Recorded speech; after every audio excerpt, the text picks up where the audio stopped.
सुधीर जी, आपका बहुत-बहुत स्वागत है। आप नमस्ते। सावित्रीबाई फुले बाल शोध संस्थान के संस्थापक और शिक्षाविद हैं। बच्चों के अंदर छिपी हुई शक्तियों को जगाने में आपके संस्थान की बहुत अग्रणी भूमिका रही है। इसके लिए आप बहुत-बहुत बधाई के पात्र हैं। सुधीर जी, मैं यह जानना चाहता हूँ कि बच्चों के मानसिक, भावनात्मक और व्यवहारात्मक परीक्षण के द्वारा आप किस लक्ष्य को प्राप्त करते हैं?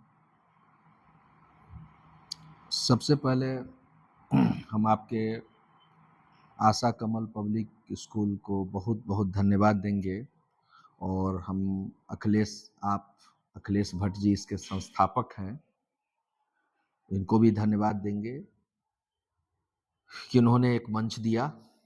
अब आते हैं आपके प्रश्न पर कि बच्चों के मानसिक, भावनात्मक एवं व्यवहारात्मक जो पहलू है, इसका परीक्षण हो, तो किस लक्ष्य को प्राप्त किया जा सकता है?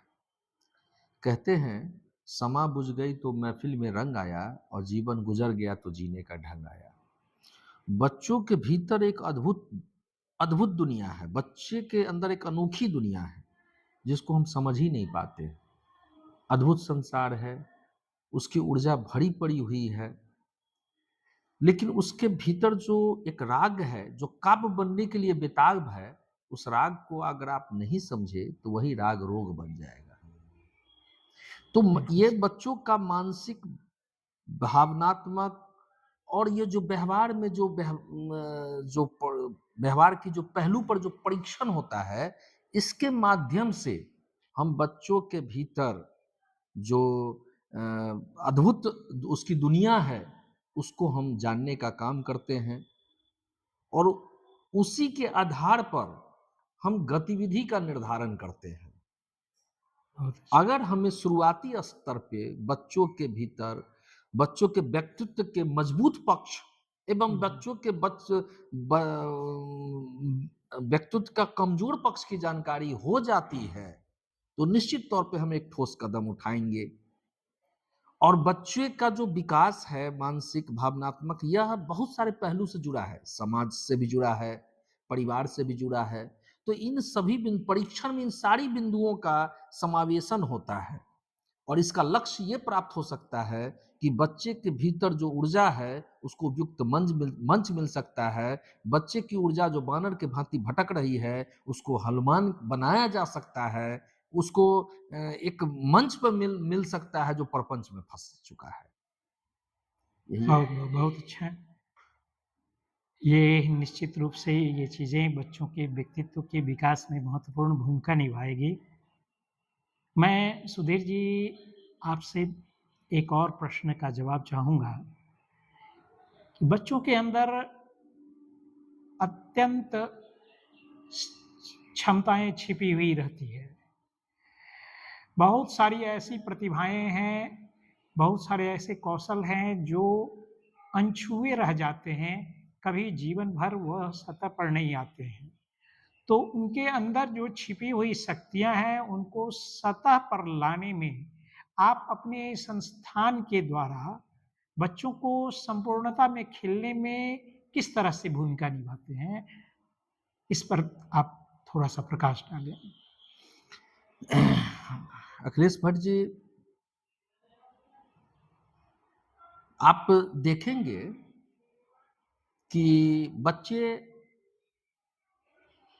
हम लोग अपने बचपन की ओर जाएं तो खुद ही पता चल जाएगा कि बचपन में हम लोग घरबा दुअरबा खेलते थे, कन्या पुतरिया, घरबा दुअरबा। तो ये मनोवैज्ञानिक का कहना है कि बच्चे जब घरबा दुअरबा खेलते हैं तो वो भावी भविष्य का मंचन कर रहे होते हैं। बच्चे खेलते हैं तो खेलते ही नहीं, खुलते भी हैं और खिलते भी हैं। बच्चे शब्दों से भी खेलते हैं और बाल गीत बना लेते थे। हुँ, बच्चे जो हैं सो फेंकी हुई कबाड़ को जोड़ के एक अद्भुत अद्भुत खिलौना बना लेते थे। लेकिन हम देख रहे हैं सर कि आधुनिकता की अंधी दौड़ में हम आदमी से आदमखोर हो गए हैं। ये तिलिस्मी दुनिया का जो तिलिस्मी दुनिया मोबाइल जो आ चुका है, ये आपके बच्चे के भीतर के बचपन को सबसे पहले खा गया। उसकी क्रिएटिविटी को खा गया, उसकी सृजनात्मकता को खत्म कर दिया है। बच्चे अब खोज नहीं पाते हैं, वो तिलिस्मी दुनिया में खोए हुए हैं। तो हमारी संस्थान के द्वारा एक प्रयोग निरंतर रिसर्च होता रहता है, नाम ही है सावित्रीबाई फुले बाल शोध संस्थान।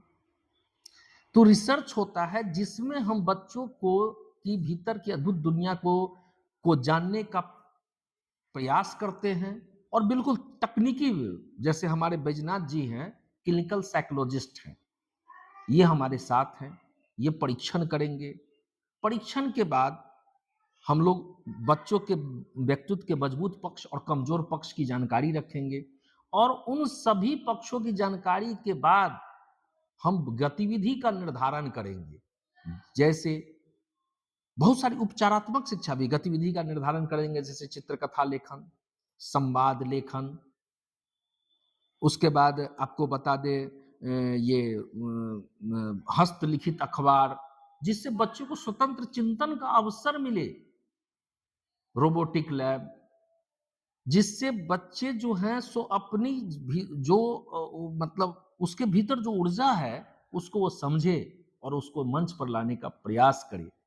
तो हम लोग का जो रिसर्च होता है, इस रिसर्च का मूल उद्देश्य रहता है कि हम लोग स्कूल से, कोचिंग से, चाहे समाज के हर पहलू से जाके उनको जोड़ें, और जोड़ने के बाद आप लोग सहयोग करें, जिससे बच्चे खुलेंगे, खिलेंगे तो चांद तारे को छुएंगे।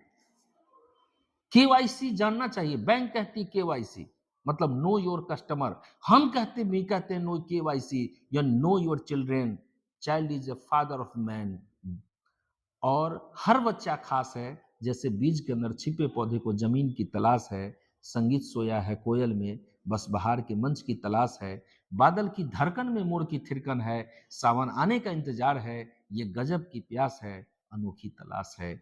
आइए हम सब मिलके इस अनोखी तलाश में अपने बच्चों के भीतर तलाशें, कहीं कोई राम मिल जाएगा, कहीं कोई कृष्ण मिल जाएगा, कहीं चरवाहा में भटकता हुआ चंद्रगुप्त मिल जाएगा, कहीं बानर में भटकता हुआ हनुमान मिल जाएगा। आइए हम सब जुड़े और बच्चों की तिलिस्मी दुनिया में से दूर हम बच्चों के लिए अद्भुत संसार गढ़ने और रचने में मदद करें। और निश्चित तौर पे कल रविवार का दिन है, और निश्चित तौर पे आप सभी लोग आइएगा तो आपको लगेगा कि आप अपने भीतर के बच्चे के भीतर राम ढूंढ रहे हैं।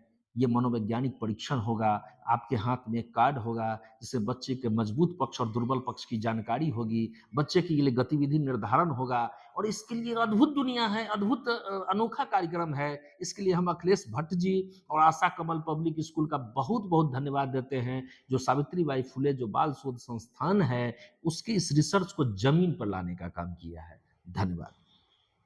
बहुत बहुत फिर से धन्यवाद। आप अपनी रचनात्मक शक्तियों के द्वारा जो बच्चों को पुष्पित और पल्लवित होने में सक्रिय भूमिका निभा रहे हैं, जिससे आज के ये बच्चे निश्चित रूप से आने वाले समय में अपनी सुगंध को फैलाएंगे और हम सब उस खुशबू में सराबोर हो जाएंगे। धन्यवाद, बहुत बहुत धन्यवाद। क्या कुछ गड़बड़ था?